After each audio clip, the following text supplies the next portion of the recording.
Welcome, everyone, to Defending Our Children. We have on with us today a friend of ours who we've worked with a bit. She has helped our organization. We appreciate her life's contributions to the safety of children. Her name is Heidi Chance, and she is a detective, mostly out of Phoenix, Arizona, but she's done a lot of work. She's the founder of A Change for Awareness. Well, she runs Chance Consulting as well. And so I started to read some other stuff, but I think that's enough for now. Heidi, I would have you kind of let people know additionally what you would have them know about your background, kind of what all you've done. And man, we sure appreciate your alliance and your assistance with our organization, some of our missions, just have really valued you. So let people know a little bit more about you and we'll tie into this. Absolutely. Thank you for having me. Yes, so I am a retired human trafficking detective. I spent 25 years with Phoenix Police Department, and then most of the latter half of my career, I was an undercover in the human exploitation and trafficking unit, where I posed as a prostitute working the streets as well as online, and then through social media apps, chatting with predators, sex buyers, and traffickers. So since retiring, I started my own consulting business for law enforcement and law enforcement agencies to encourage them to do proactive operations targeting sex buyers and traffickers and predators. And then also my community awareness, which is achanceforawareness.com, where I have a course that I've developed online for anyone who wants to learn about sex trafficking specifically, how victims become involved with and exploited by traffickers, sex buyers who are the contributor to the demand side of this whole problem in the first place, and then how traffickers recruit and groom victims, specifically children. And I am happy to be here and answer any questions you might have. Yeah, well, Heidi, I say let's start first by your motivation, because you help above and beyond what a lot of police officers or detectives may be inclined to do. Your heart's clearly in your work, and you've been a tremendous asset to us, and we appreciate you. So maybe just start by sharing what was your journey like, getting into this line of work, a little bit of what you learned along the way, and so people can kind of see your heart a little bit and see what you've been through and what's made you the fighter that you are today. Yeah, absolutely. So I started after my season in patrol. I went to become a school resource officer. And I think that's where I got, heart for, youth, specifically 7th and 8th graders, young people, young teenagers. I had an occasion to be around them daily. I remember one day I was returning my patrol car keys because I didn't get to take the patrol car home to the police station. And I ended up walking past the juvenile holding area where I saw a young female that I recognized from a few years back when she was in 7th grade. She was still a juvenile and she was in some trouble for prostitution. And so that's when it really hit me that, and I had been an officer for many years by then, and I knew prostitution was a crime, but I didn't realize that our youth gets involved with and are exploited by traffickers and pimps. And so that's when I really got inspired to learn more about the unit. At the time, it was called Vice, and that's what's evolved into the human trafficking unit now. And that's kind of where I started my career as an undercover and pursuing that type of crime. Well, I think it as humans, I think we all kind of are impacted more by the harm to the most precious, the innocent, the children, because they are more pure. They're the ones that I think we would like to see. I don't want to use the word unmolested, but just to remain unabused by this ugly world. It's just to remain children and as pure and innocent as they are, for as long as it's practical to do so. And I think it's, at least for me, that's where it feels like a greater tragedy. People make choices, and then once they're adults, if they're a certain way, then you can say, well, maybe they made a series of choices that led them to being that way. But with a child, it just seems so much more tragic, because it seems like they have to be manipulated into really bad situations. They seem undeserving of that, which is harmful. You know what I mean about that? So anyway, I applaud your work with the little ones, and it's a beautiful thing. So let's hear a little bit more. So the show's all about protecting the little ones. So tell us a little bit about what you've done, how that's come about, and how we can all join you protecting our little ones a little bit better than we are right now. Yeah, so I think more towards the latter part of my time there as an undercover, we moved more into pursuing social media, really delving into creating undercover personas on social media, both posing as an adult and as a child.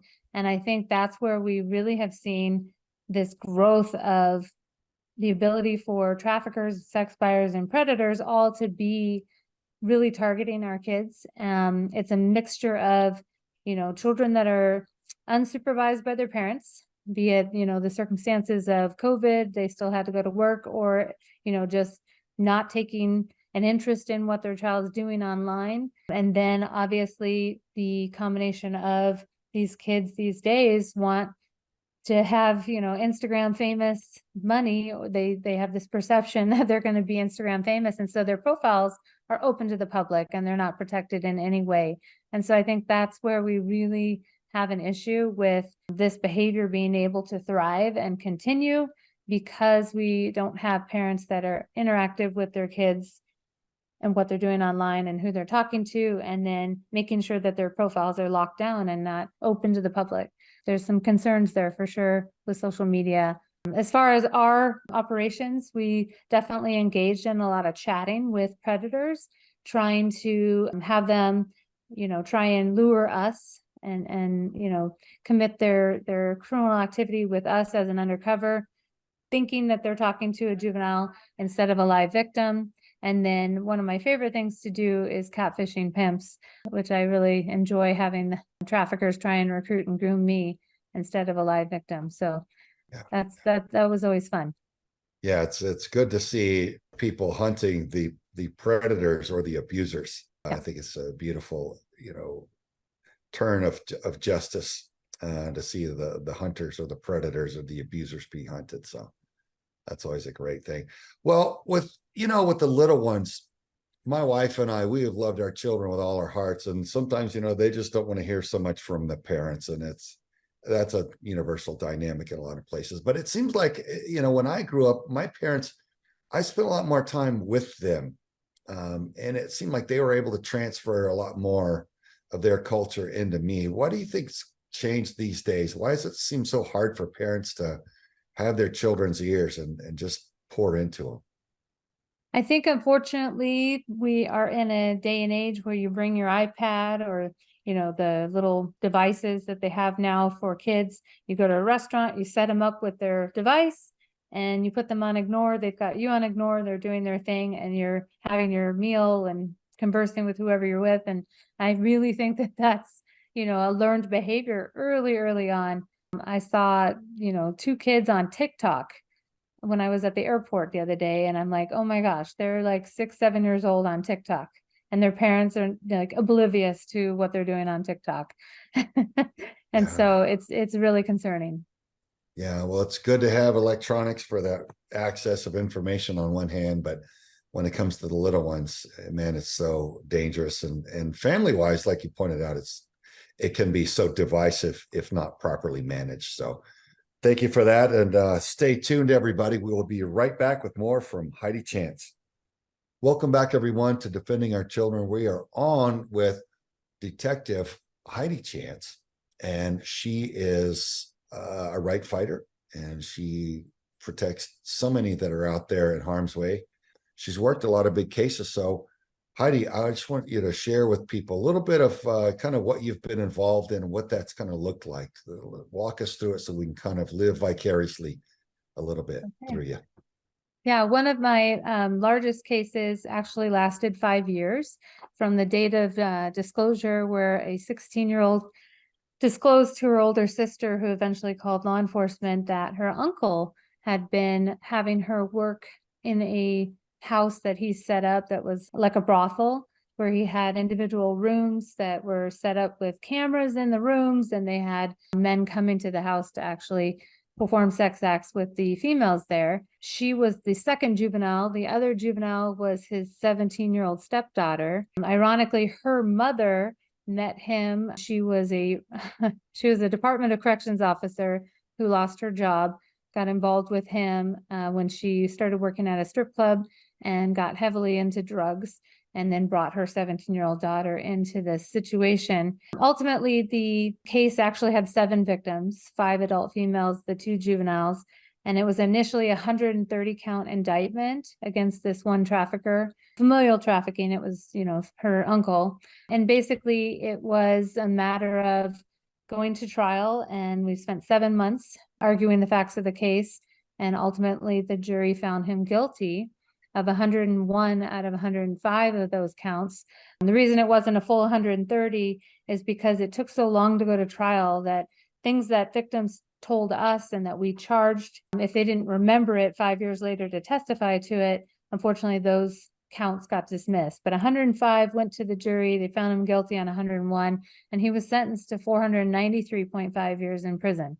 So that's a record for the United States as far as a prison sentence for a trafficker. And it's definitely a really good depiction of the outcome that you could potentially have with, all of the right things going on. The jury understanding, the prosecutor doing an excellent job, the judge understanding, the dynamics of trafficking, and then, detectives that really, and it wasn't just me solely, my whole squad, we all worked this case, and understanding what it takes to put a case like this together, especially when you're backtracking over 5 years, trying to find evidence, trying to find additional witnesses, evidence, suspects, all of those things. So really, really good example of really good outcome. And that is not the only time we've put, pimps away for over 100 years. That's just one example.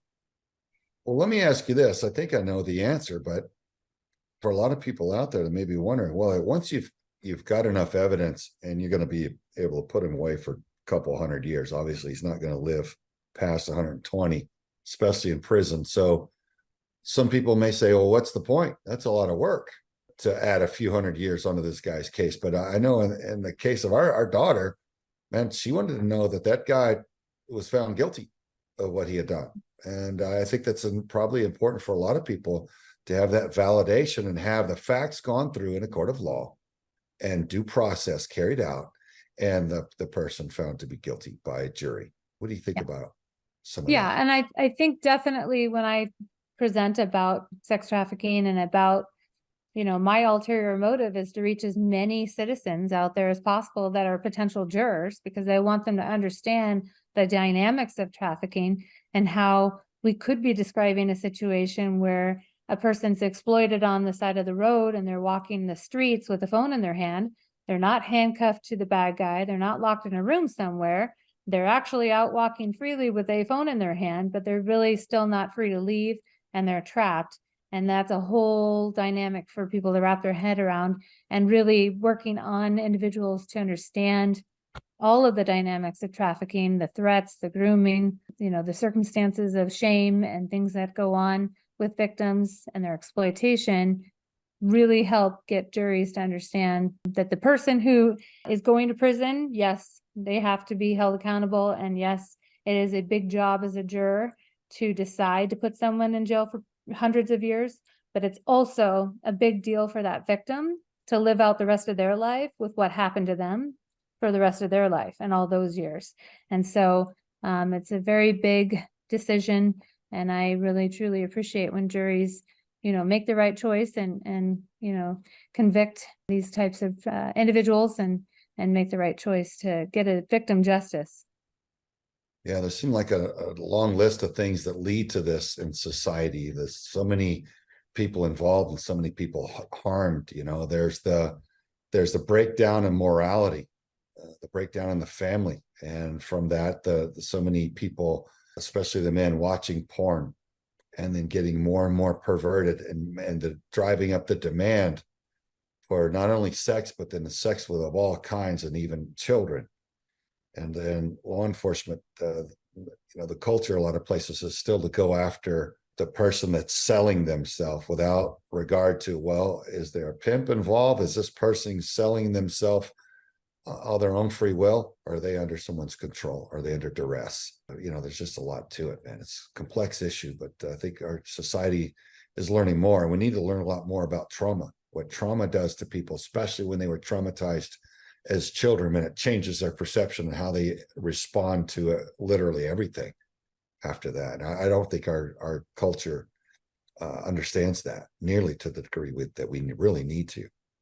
Yeah, law enforcement has some repair to do, because I can tell you, when I first started in the vice unit before we became the human trafficking unit, we were targeting prostitutes on the streets. That's who we were arresting every day. And, we're feeding into, when pimps say, law enforcement's just going to arrest you, you're just going to go to jail. Of course, you can't call the police.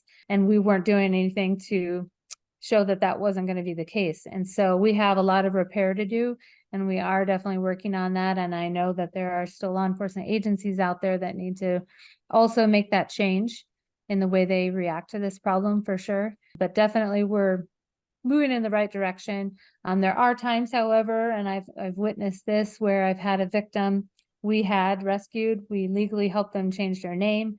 They were getting housing, they were getting a job, they had a full ride scholarship to a university, and then they chose to go back into it with a different trafficker. And at that point, they are making that choice. They were an adult.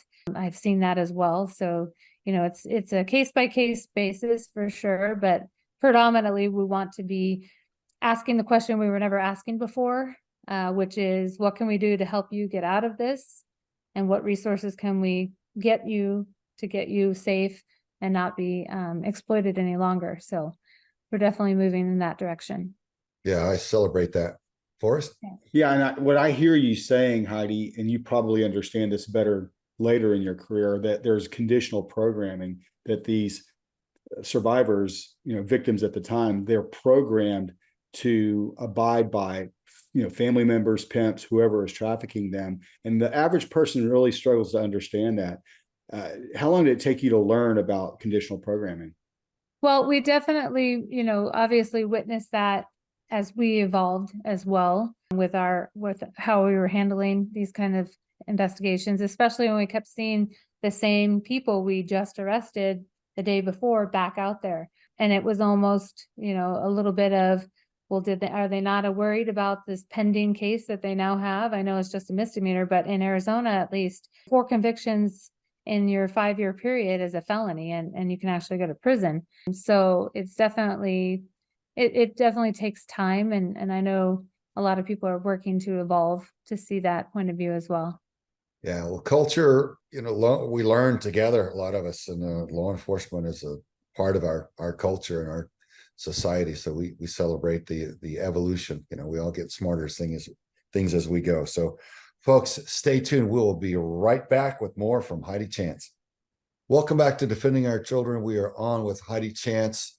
She's done a lot of good detective work out there, protecting little ones and ladies, you name it, putting in a lot of good work. So Heidi, crazy experiences out on the streets, I'm sure, going after these people and looking at it from that perspective, and online as well, and the different profiles. What are some of the crazier, you told us about one of the bigger cases you've worked. What's something that's been kind of wild and bizarre that you've encountered? Well, I definitely have experienced traffickers that I've unfortunately arrested a while ago, and for whatever reason, the victims became uncooperative or became 18 and left Arizona, and we weren't able to continue on with the case.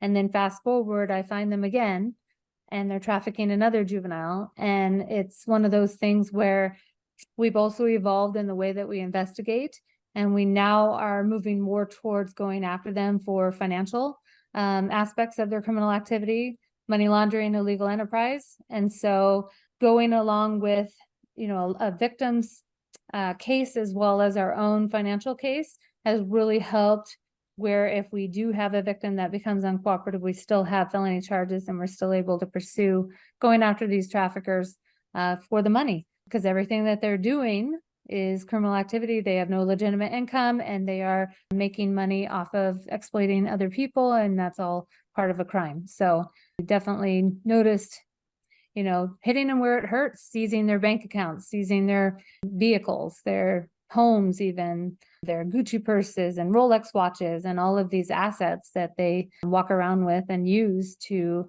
kind of advertise that they're this bigger, badder trafficker than they really are. Really getting them where it hurts is very, very joyful when we do that. Yeah. And we Yeah. take Well, their assets. I'm good with that because Yeah. it's a type of warfare. It's a combat to keep the streets safe. And if these guys are living a life of crime and abuse of the innocent, then I think any crimes that they're committing, they obviously deserve to be prosecuted for. Doesn't matter what. If they're able to be slimy and slip out of one thing, nail them for another. You know, as long as they're guilty, I say put them away because you know I don't like it when people are yelling at the cops and fighting with the cops and then complaining. You know, when they get bruised but after they're finally cuffed or something. It's so insane what's going on. And a lot of this is cooked up globally. This is a lot of it. It's intentional. It's set up by think tank. And a lot of these things are subversive campaigns with destruction at the core of it. The intention is really, really ugly, but I don't like the symptoms of it. And I think a lot of the people don't even know why they're being prompted to act out this way. But yeah, if they're dirty, put them away, man. I have an interesting theory about traffickers. I've noticed that, and I've arrested a lot of traffickers' family members, specifically their mothers, because they have interfered with investigations. They've tried to intimidate witnesses, destroy evidence. And then in some cases, you can show that they're financially benefiting also. But I do have this theory that just like, you know, your dad has a car dealership and he wants his son to take over the car dealership when he gets older.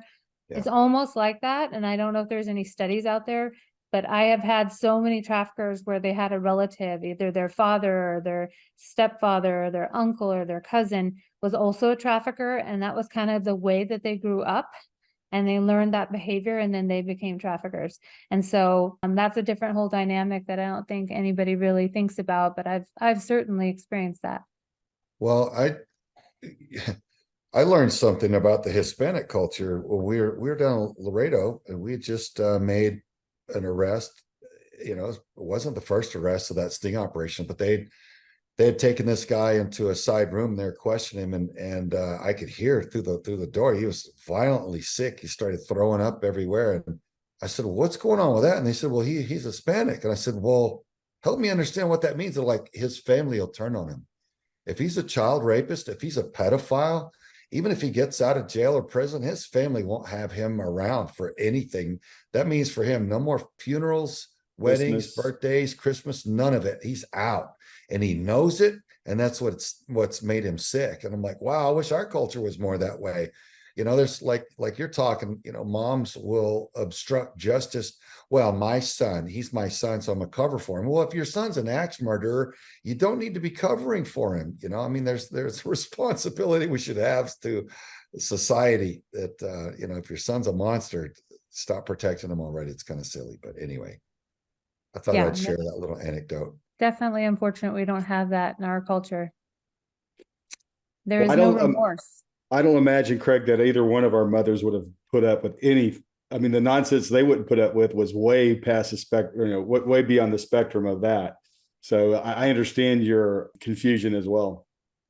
Yeah, well, you know, my parents have been faced with me and another boy, and somebody brought their boy home and say, "Hey, I just want to see your, you know, my son's as bloody as yours," and it looked like a fair fight. And my parents are like, "All right." You know, or if I was wrong, man, I remember I took a set of glow in the dark teeth when I was just a little tyke from a store, little like Dracula glow in the dark teeth. And I was playing with them at home and my dad asked me where I got them. And when I couldn't give him a good answer, he drove me back to the store and said, "Hey, my son took these and he need not do that. You want to talk to him?" And he's like, "Yeah."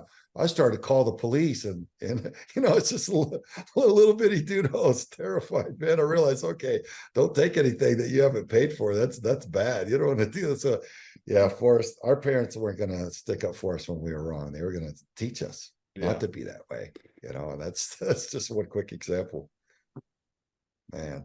That Yeah. came out of nowhere. I forgot. I forgot. But it's true. It's important to open up and share these things so people can understand, you know. Mhm. Indeed, indeed. Well, what's amazing to me is the amount of, when you talk about trafficking from family, there's a significant percentage. Heidi, tell me what was your take on familial trafficking?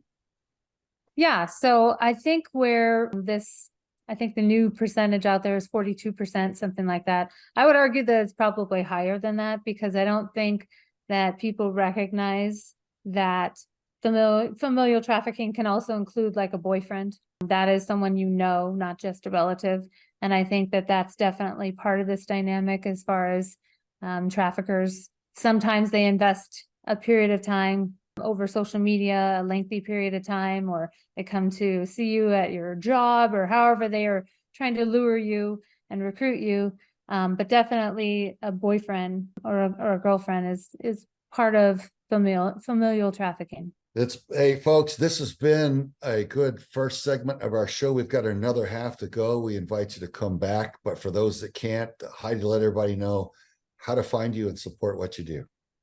Yeah, so I have my website, achancephorawareness.com. And like I said, I have a course on my website that you can take to learn all that you can about trafficking, including what you can do to get involved. And then I am on LinkedIn and then Instagram. Instagram is a_chance_for_awareness. Apparently I had to put spaces in there. Yeah, a lot of traffic out there. Well, good on you for doing it all. And folks, stay tuned for the second half of our show. The reason we're doing all this, folks, is we love the children. We think they're precious and they're special and they're worthy of defending.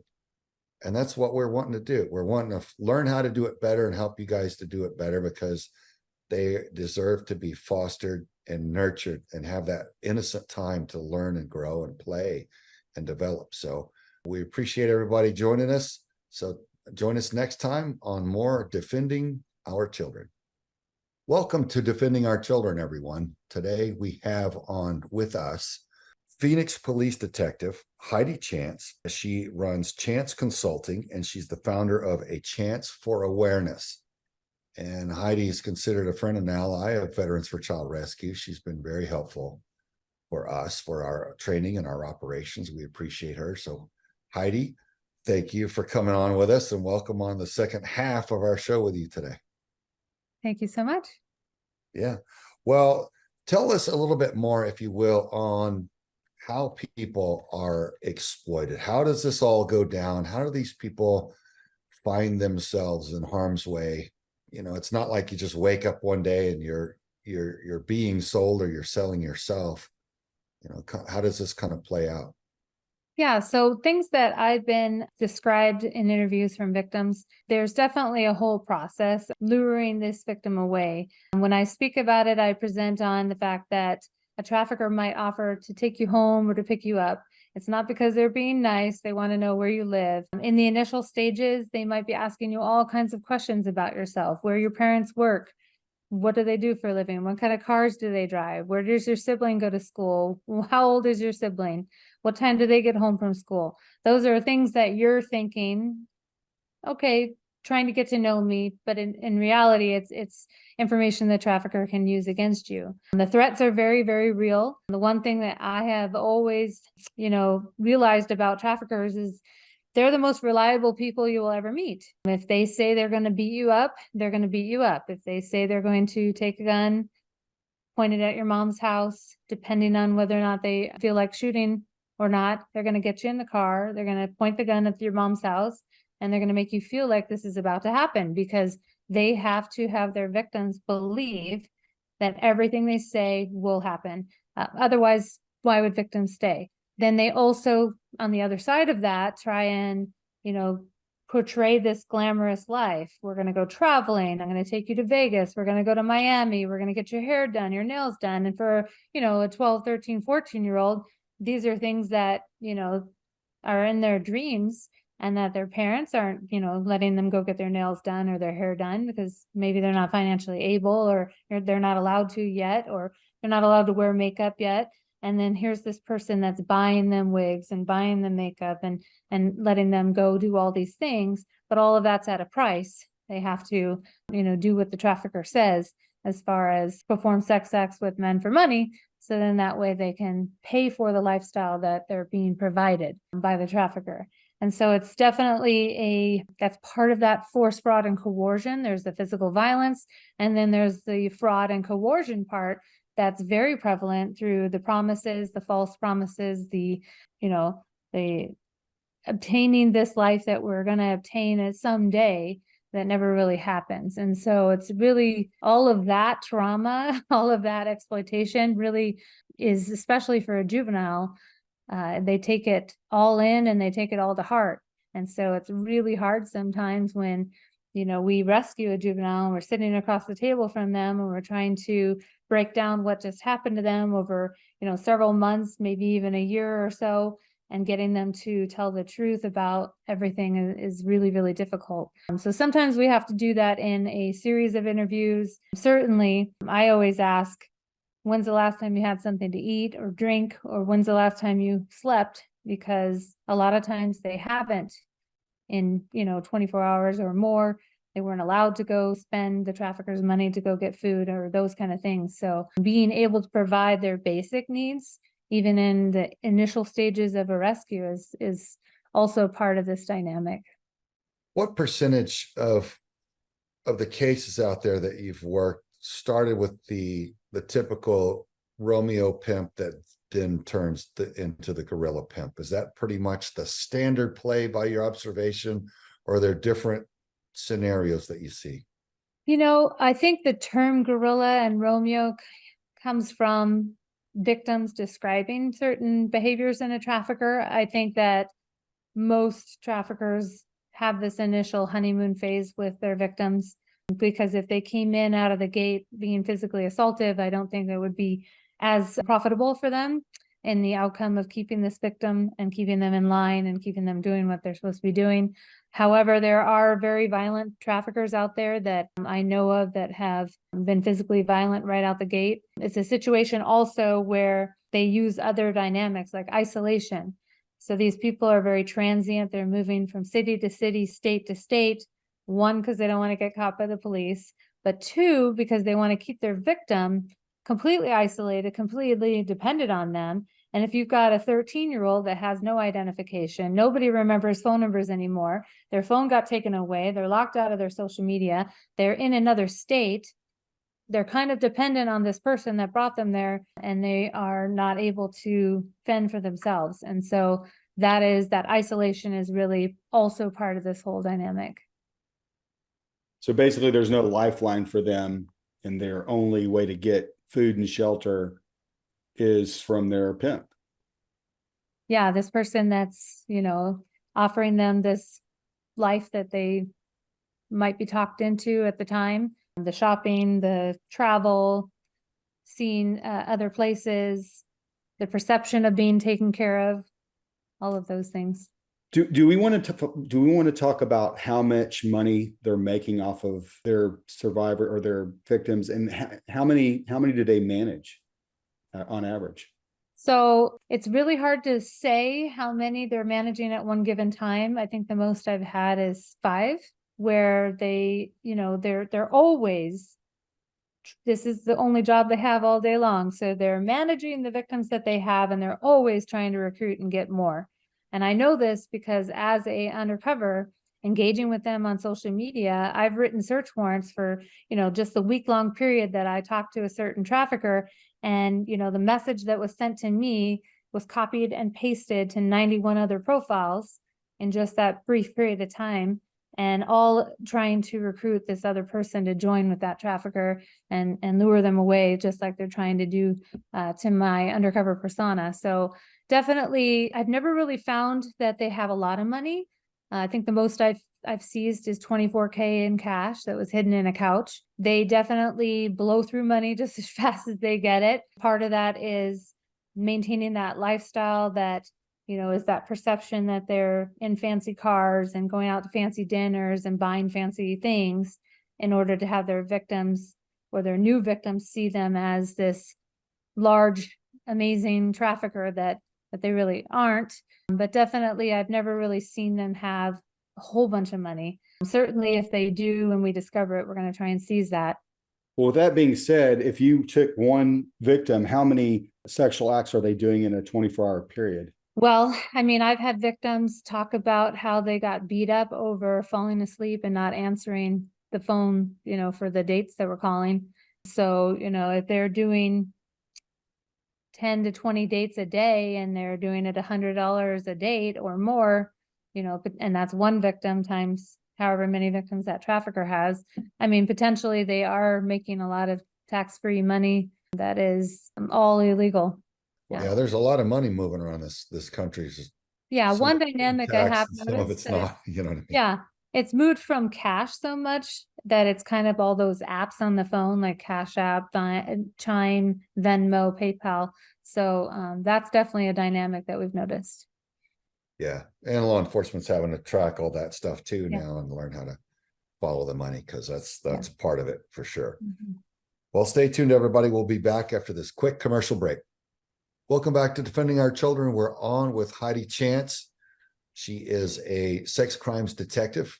We're learning a lot from her today. So Heidi, what is it like out there when you're dealing with the prosecution of these? You've got the pimps and the Johns and the people who are being sold.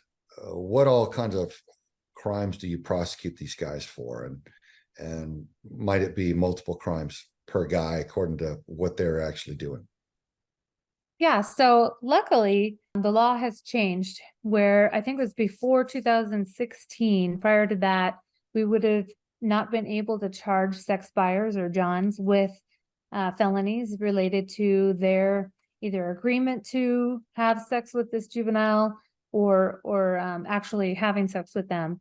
Now we are able to charge them. It's a matter of, depending on if we have them in a vehicle, let's say patrol pulls up on them, we're able to catch them right then, or we go do follow-up through the phone conversations and we can see, these individuals that have had sex with this juvenile, that did dates with the juvenile, that, the juvenile can identify that, oh yeah, that was the guy that showed up in the red truck. We had sex in his vehicle. And we're charging them with the felonies, child sex trafficking. It doesn't matter anymore that this girl who's 13 looks like she's 21 because of the way she's dressed or a bunch of makeup on or all of that. None of that matters anymore, whereas before it did. And so we don't have to worry about that, luckily now, which is really good as far as that goes. And then as far as the actual trafficker, absolutely, if we do a rescue with the juvenile, we're going to try and do a sexual assault exam to try and gather DNA evidence and have that be used against whomever we can identify, especially the trafficker if they've recently had sex with the trafficker as a juvenile. And so we'll charge them with sex misconduct with a minor.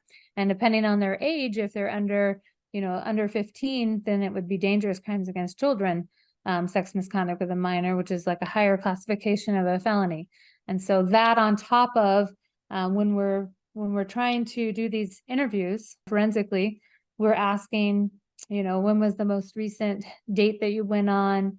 Can you tell me about a time that was your first time? Can you tell me about a time where, you remember specifics about it?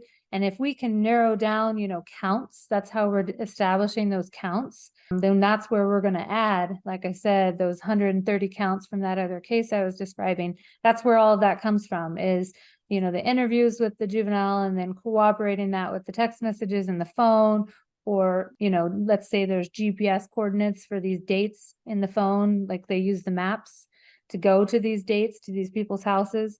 We're going to find out who these people are. And also if they're paying, through Cash App, they're typically sending money, and those types of money service businesses are connected to real bank accounts.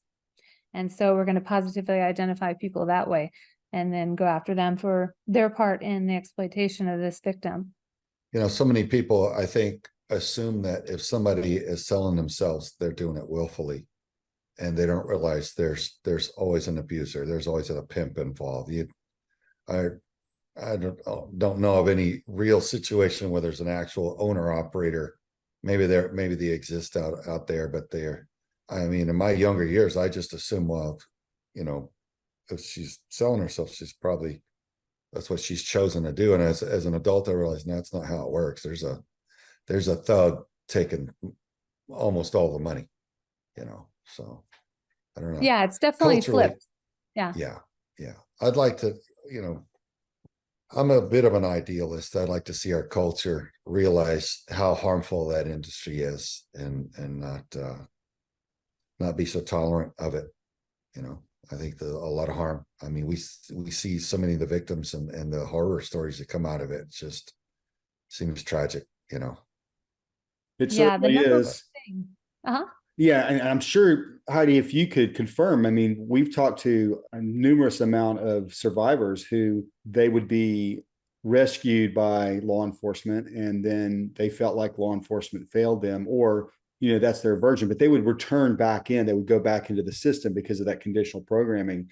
And I'm sure, you know, if you could share with us how, you know, what's the likelihood, you know, or how hard is it to break the survivors from this cycle?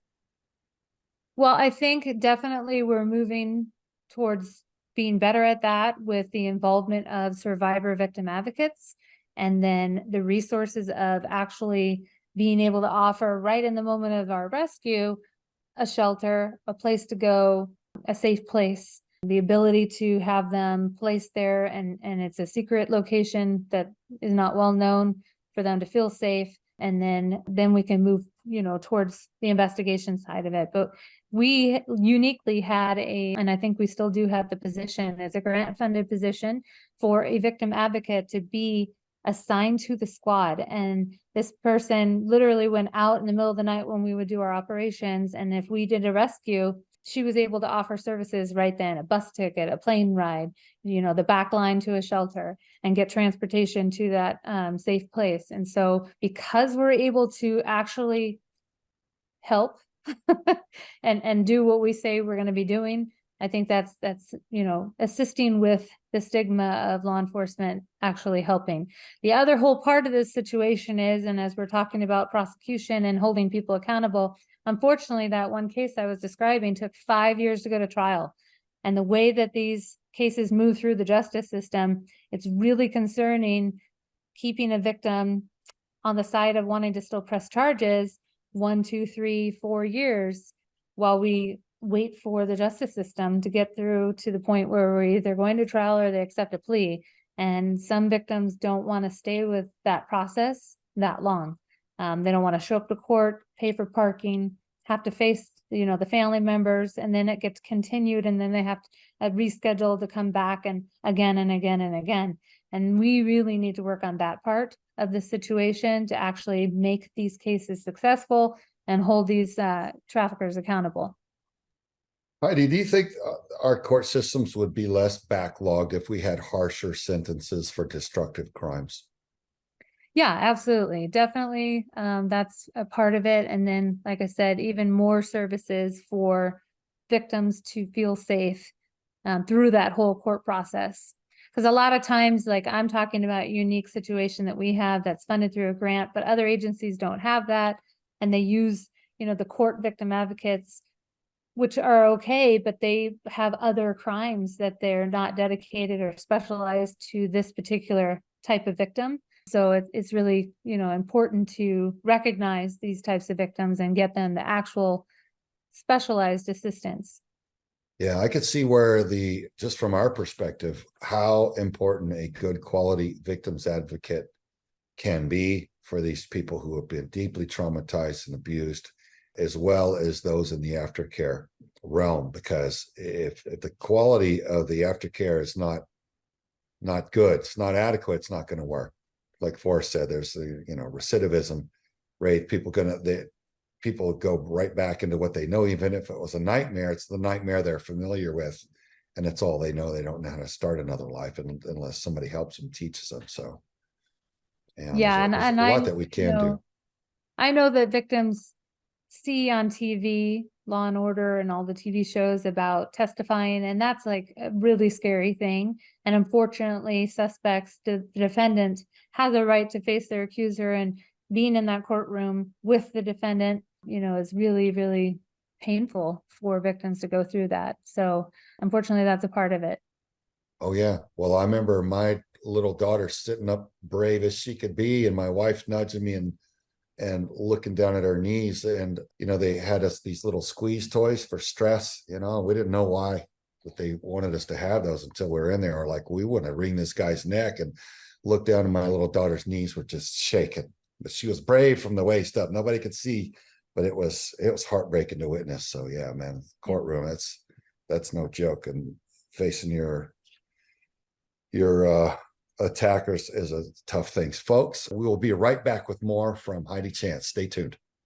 Welcome everyone back to Defending Our Children. This is our last segment with Heidi Chance.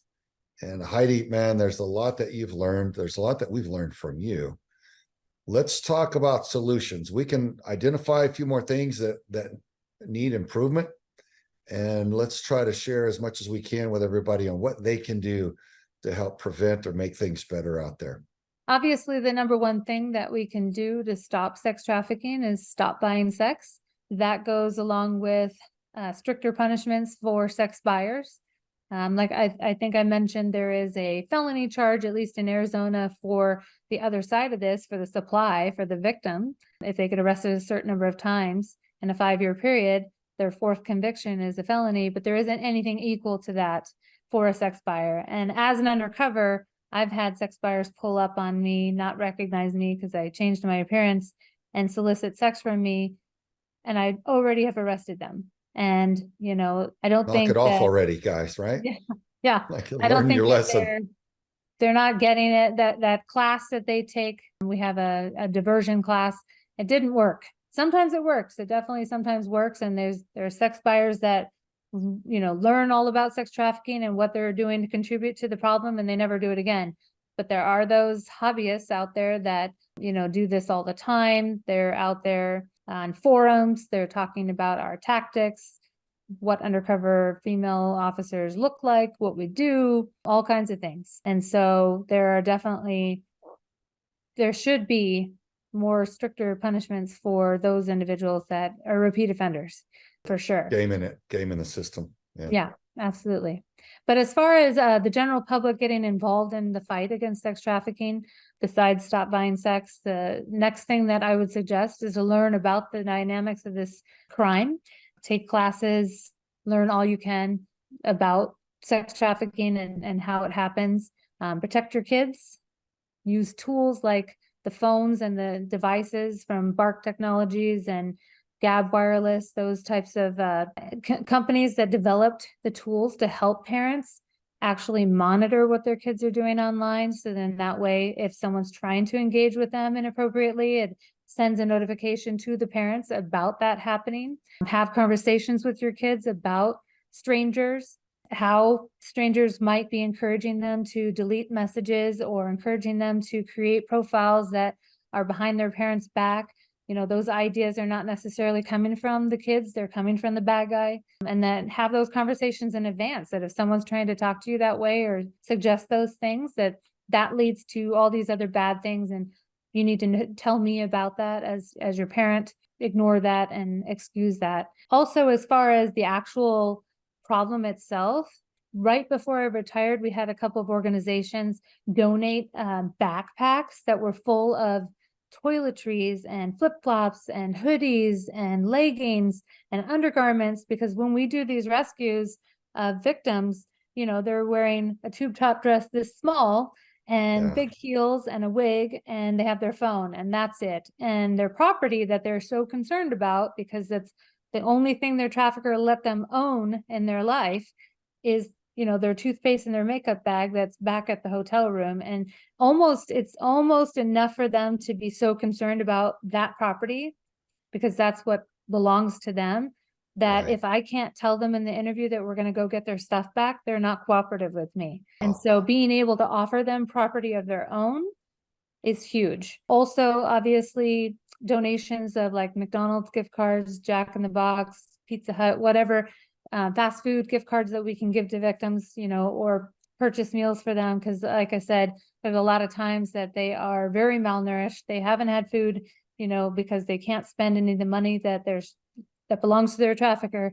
and they're only allowed to eat when their trafficker provides for them, which is mainly usually once a day. And having those resources available to hand out to victims. Getting involved, volunteering, you can Google sex trafficking organizations in your state, in your city. There are a whole bunch of them. You can volunteer just to be there, to be someone to talk to if a victim gets rescued, help with, creating a space for them in these shelters that are coming to light, that are super important for us to have. And there's all kinds of ways that you can get involved. All right. Now, when you say sex trafficking organizations, you mean ones that combat the problem, not conduct Yes. sex trafficking. Yeah. When you volunteer, Yeah. volunteer Indeed. for the good guys. I want to add one thing to that, Heidi, and I hear this every time jury duty comes up, and I get really upset when somebody makes the comment, hey, you're too stupid to get out of jury duty. If you want to know what's going on in our court systems, the best way to learn is at jury duty. You may catch a sex crime, you may not, but I think that's where one area where we've lost our way as a society of managing this area. Yeah, 100%. I mean, I wouldn't be able to have the successes that I've had with putting traffickers away for hundreds of years, multiple traffickers, without good juries, without people that were doing their civic duty and serving without complaint and really doing their part to help get justice for victims. Absolutely. I know in our daughter's case, we really appreciated the jury because even though they didn't say anything, you could tell that they were understanding what was going on in that courtroom, because you've got a serial rapist defending himself, representing himself, and he was allowed to narrate and just accuse and go on and on. Then when my daughter was berated by him, he was allowed to cross-examine her, question her on the stand, and humiliate her and accuse her of all kind of horrible things. And every single thing that she testified to, the experts and the forensic evidence came back and backed her up 100%. So you want quality people in there that will look after your trial in case. And so you want to be one of those jury members if called upon. So that's something I think we can all make that adjustment to realize it's an important duty, civic duty to carry out when called. So yeah, absolutely. Not something to ignore. So there's so much to unpack here. We could talk about all kinds of things, but I mean, it occurs to me that just so many things that, if we see something in a movie and we realize, man, this crime is out there, we owe it to educate our children on it and just have the conversation. It doesn't have to be super long and painful, but just say, hey, look, man, here's what goes on out there. Be aware of this and don't ever allow yourself to be involved in something like that. Kind of see it coming, I guess, is what I would want them to be aware of. It's like, man, this, there's so much out there that's run through deception. Yeah. And definitely I've had so many victims, talking about how they were physically violently assaulted in broad daylight in public with people driving by, people walking by, and no one even called the police or intervened or anything. And so, no wonder those victims don't feel like anyone's going to help them. And we need to also change that about our society, that if you see something happening, say something. There are ways to report. The National Human Trafficking Hotline.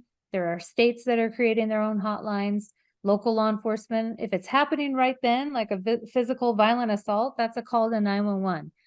Local law enforcement knows what to do and respond. So see something, say something. Agreed. Like my wife says, these are opportunities to do some good in this world. So take them. So Heidi, let's let people learn how to find you and support what you do before we sign off. Yep. Just a chancefororawareness.com, and then my Instagram, _chance_for_awareness, and then LinkedIn, Heidi Chance. All right, everybody, go support Heidi. She's doing great work. We appreciate her. And we're all doing this because we love the children. They are precious. They are pure. They're the best among us. They're not poisoned by our society yet. So we rally around them. We foster and nurture them, and they are worthy. So Heidi, thank you. And everybody else, join us again next time on Defending Our Children. Thank you.